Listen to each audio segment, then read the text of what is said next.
الشیطان الرجیم بسم الله الرحمن الرحیم. ناول کې د ناول اجزای ترکیبي په سلسله کې چې مونږه کوم ځای پر ورسېدو زمونږ نمبر دی په ناول کې تجسس. دا د عربی ژبې لفظ دی. ټیک شو. جساسه نه مشتق دی. اشتقاق جساسه نشوي د هغې نه راوتی دی. موږ داسې وایو نه پښتو کې. او د دې لغوي معنا ګانې چې کوم دي نو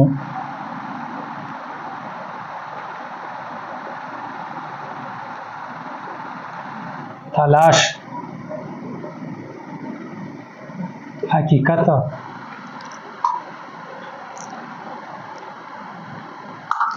کوشش، جستجو دا د دې لفظي معنی ده یا لغوي معنی ده. تلاش کوله، حقیقت ته برسېره کوله، کوشش کوله، جستجو کوله، کوج لګوله کنه دا د دې لفظي معنی ده. یو شعر درته وایم په دې حواله باندې کنه. تو روز جس کے تجسس میں آ رہا ہے یہاں، تو روز جس کے تجسس میں آ رہا ہے یہاں، ہزار بار بتایا ہے وہ نہیں ہوں میں، ہزار بار بتایا ہے وہ نہیں ہوں میں. دا دی متضاد الفاظ چې کوم دي توجه نه کوله، تغفل اختیاروله، بیروخي کوله، توجه نه ورکوله، دا د متضاد الفاظ دي. اپوزیټ چې ورته وایي اپوټه الفاظ چې ورته پښتو کې وایي. دا ټیک شوه. توجه نه ورکوله، تغفل کوله، بیروخي کوله. خو په اصطلاحي معنو کې چې فکشن څه ته وایي، افسانوي ادب چې ورته موږ وایو، پښتو کې ورته موږ کیسه ییز ادب وایو. کیسه ییز ادب چې کیسه پکې وي، اردو کې ورته افسانوي ادب وایي. ټیک شو. دې کې چې کوم دی داستان، ناول، ډراما او افسانه، دا څلور توکي چې کوم دي دا کیسه ییز ادب دی، افسانوي ادب دی. په خبره پوه شوئ. په دې څلور واڼو کې تجسس ډیر زیات ضروری دی.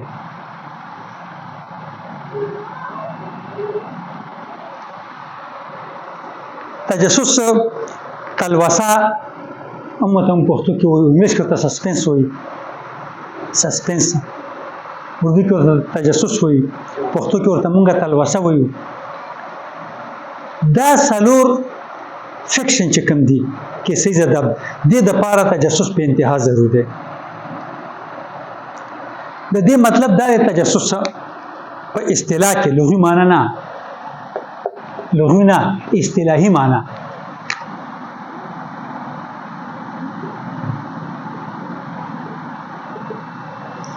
تجسس په فکشن کې خواږه پیدا کوي، په کیسه ییز ادب کې خواږه پیدا کوي، خوند پکې راولي، مزه پکې راولي. دا چې پکې وي نو دې ورګډول، دا خوند پیدا کول ډیر ضروری دي، ځکه چې بغیر د دې خوند نه ته کاري په خپل ګرفت کې نشي اخیستی.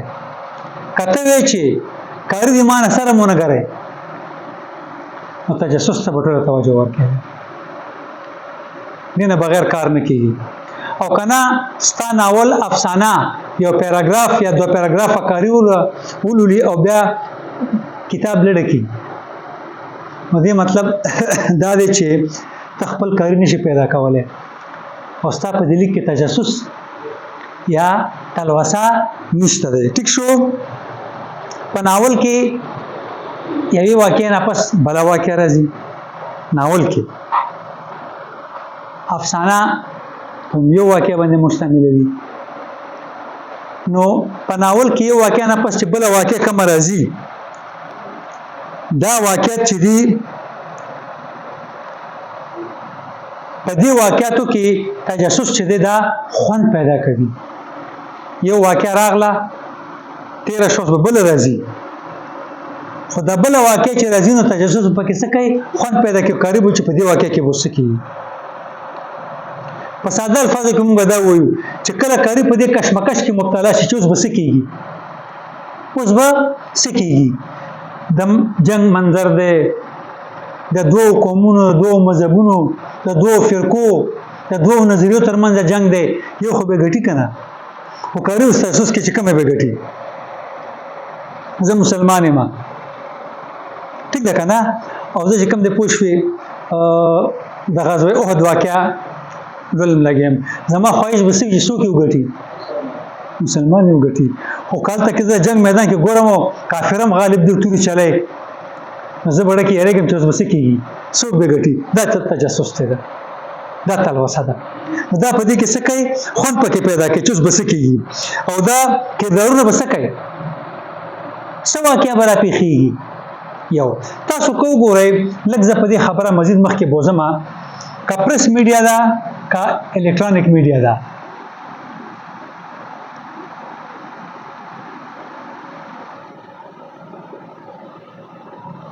په دې کې که تاسو خیال وکړئ، مونږ تاسو یو مثال در کوم، مختلف چینل تاسو په ټي وي باندې ګورئ، ټیک ده که نه؟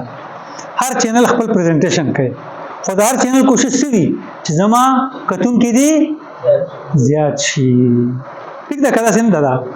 داسې یو ملګری کتاب چاپ کوي شاعري، بالا ډېر شاعران دي، په زرګونو لکونو کې شاعران دي، خو چې دې کتاب چاپ کوي د خواهش به څه وي چې زما کاري دي ډېر دي، زما کاریان دي ډېر دي، ډېر خلک دي زما کتاب ولولي. تاسو وایي که نه وایي؟ یو ډرامه نګار دی، یو افسانه نګار دی، هغه افسانو کتاب چاپ کو، د خواهش دا وي زما کتاب څوک لره نه کړي، او د اول افسانې نه واخله تر آخري افسانې پورې ښه په غور وګوري، او بیا زما کاریان دې زیات شي، زما لوستونکي دې زیات شي. دا کوشش وي که نه وي؟ دا کوشش په دې کې لیکوال کامیاب کېدل دا ډیپینډ کوي په څه باندې؟ په تجسس باندې ډیپینډ کوي. په څه باندې ډیپینډ کوي؟ د دې انحصار په څه دی؟ د دې دارومدار په څه دی؟ دا په څه اډانه دی؟ دا په تجسس اډانه دی. چې څومره ستا په دا فرض نه دی چې تجسس صرف په فکشن کې وي، صرف فکشن کې تجسس چې کوم دی یا کیسې زده به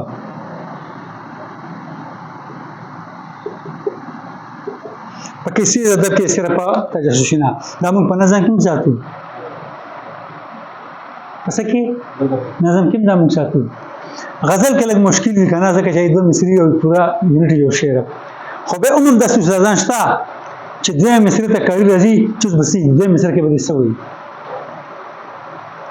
خیال هم دې خبرې ته یو واقع دې دغه کې که نه چې شیخ ابراهیم زوکه پالکۍ کې د بادشاه ظفر دغه دربار ته روان وي او نوکرانو دغه کړي وي، غالب یو ځای کې چې هوټل کې ناست وي، خاصم دغه وپوه شوې، خلک ورته یې ګوره وایي هغه ته به استاد زوک راغلو که نه، دې چې هغه ته وګوري هغه مصره دغه کې پوه شوې اوچتې که نه چې ہے شاه کا مصاحبه اطراتے ہے، شاه کا مصاحبه بنا ہے اطراتے، دا مصره وایي، دا هغه واوري پالکۍ ودرئ، ابراهیم که مصره کې ما څه غلطي بخښنه غواړم، ودرئ، خو چې دغه شي دا واوري نو دې بیا هغه ته وایي چې ځئ شکایت وکړي بادشاه ظفر ته چې ګوره زه په ډک بازار کې په ما باندې طنز وکړو، ما پورې خندا وکړه، دې خبرې ته هم خیال دی.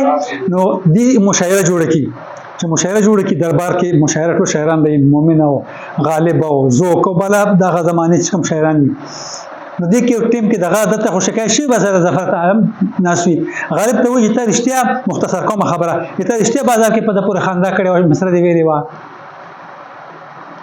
نه ورته یاو چې ما ویلې وه، غالب ورته وایي. نو ابراهیم داسې وګوري ورته که نه وران شي، نو ورته ما ویلې وه، هغه مصره وایي چې ہے شاه کا مصاحبه،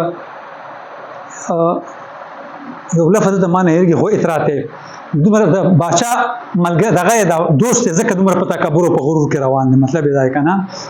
وی دا وی خو دویم مثلا خو واورې کنه چې غالب ورته وی وایا وی دا پہلا مثلا چې کنا ورنہ شہر میں غالب کی آبرو کیا ہے ورنہ اس شہر میں غالب کی آبرو کیا ہے خبر ځان تراوال ولا په دې مثلا باندې چې دا خو د بادشاہ ملګری دی چې دومره په تکبر او غرور کې ګرځي را ګرځي ګنې د غالب څه حیثیت ته په دې ښار کې